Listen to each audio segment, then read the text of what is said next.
Digital strike का support करते हुए, सहारा लेते हुए हम लोग अपनी मांगों को सरकार से मांग यही है कि जेपीएससी और जेएसएससी में उसमें उम्र सीमा में छूट चाहिए और एक ऐसा नियमावली बनाया जाए जिसमें किसी भी झारखंडी स्टूडेंट्स को वंचित नहीं किया जाएगा। और अधिक से अधिक संख्या में युवा जुड़ करके सरकार से अपनी मांगों को सरकार के समक्ष रखेंगे, प्रस्तुत करेंगे।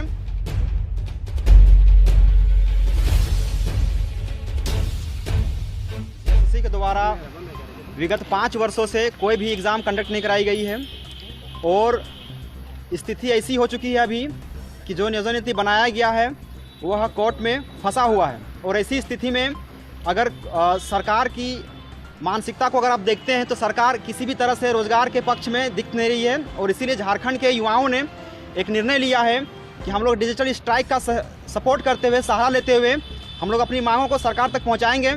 हमारी मुख्य मांग यही है कि जेपीएससी और जेएसएससी में अब जो भी एग्ज़ाम कंडक्ट कराया जाए उस एग्ज़ाम में, क्योंकि बहुत लंबे समय से कोई एग्ज़ाम कंडक्ट नहीं हुआ है, तो इसलिए हमें उसमें उम्र सीमा में छूट चाहिए और एक ऐसा नियोजन नीति बनाया जाए, एक ऐसा नियमावली बनाया जाए जिसमें किसी भी झारखंडी स्टूडेंट्स को वंचित नहीं किया जाएगा अवसर पाने से।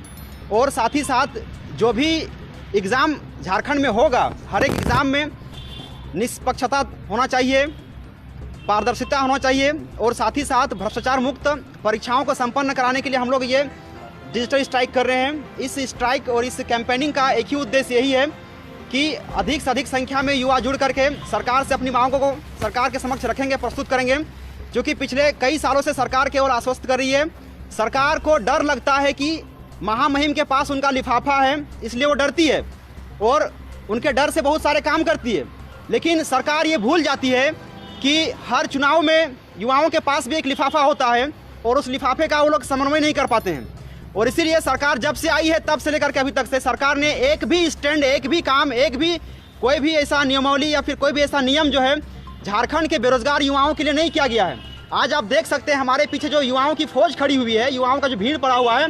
कोई भी युवा अगर यहाँ पे तैयारी करने के लिए पहुँचे थे तो उनको लगा था कि हम सिर्फ यहाँ पे आकर के 5 महीना, 6 महीना, साल भर तैयारी करेंगे, लेकिन वही युवा आज तैयारी करते करते 5 साल बिता दिए हैं।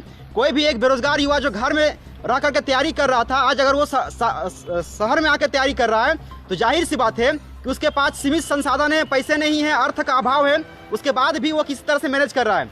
और इसीलिए झारखंड के युवाओं ने निर्णय लिया है कि जितने भी झारखंड के युवा हैं, चाहे जितने भी इस क्षेत्र में जिले हैं, हर एक जिला से स्टूडेंट जो है अपने स्तर से लीड करेंगे, नेतृत्व करेंगे और वहाँ से डिजिटल कैंपेन को आगे बढ़ाया जाएगा। और सरकार अगर हमारे इस कैंपेन में भी बात नहीं सुनती है तो हम लोग इस कैंपेन के बाद जो 5 नवंबर का जो हमारा कैंपेन चलेगा उसके बाद 8 और 10 के बीच में हम लोग सड़क पर उतरने का भी काम करेंगे। और सरकार अगर नहीं करती वो काम भी तो 14 तारीख तक से हम लोग पूरा झारखंड को बंद करने का काम करेंगे। इसीलिए सरकार से हम लोग बार बार अपील कर रहे हैं कि झारखंड के युवाओं को ठगना बंद किया जाए, झारखंड के युवाओं के हित में काम किया जाए, झारखंड के युवाओं को नियुक्ति, रोजगार दिया जाए।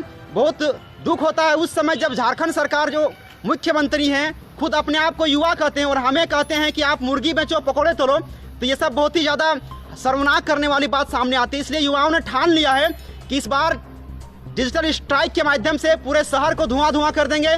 हर एक क्षेत्र में ट्विटर को इतना बेहतर तरीके से हम लोग ट्रेंडिंग में लाएंगे कि आने वाले समय में 7 पुश्तों तक सरकार याद रखेगी कि झारखंड में युवाओं ने एक कैंपेन किया था। इसलिए झारखंड के युवाओं से मेरा खास करके अपील है कि इस कैंपेन में आप अपना सहभागिता दीजिए, अपना भागीदारी दीजिए।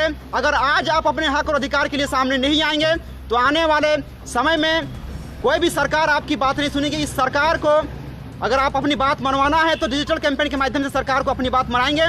सभी झारखंडी युवाओं से मेरा एक अपील है कि आप लोग इस कैंपेन में सहभागिता दीजिएगा।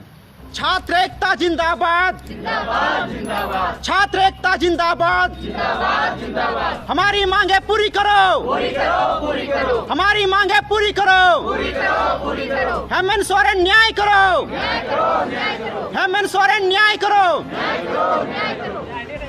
ये जो है ना, आपको मुख्यमंत्री को खुद बधाई देने के लिए गए थे, तारीफ का पुल भी मान रहे थे, फिर क्या हो गया? वो मुद्दा कुछ और था सर। उस समय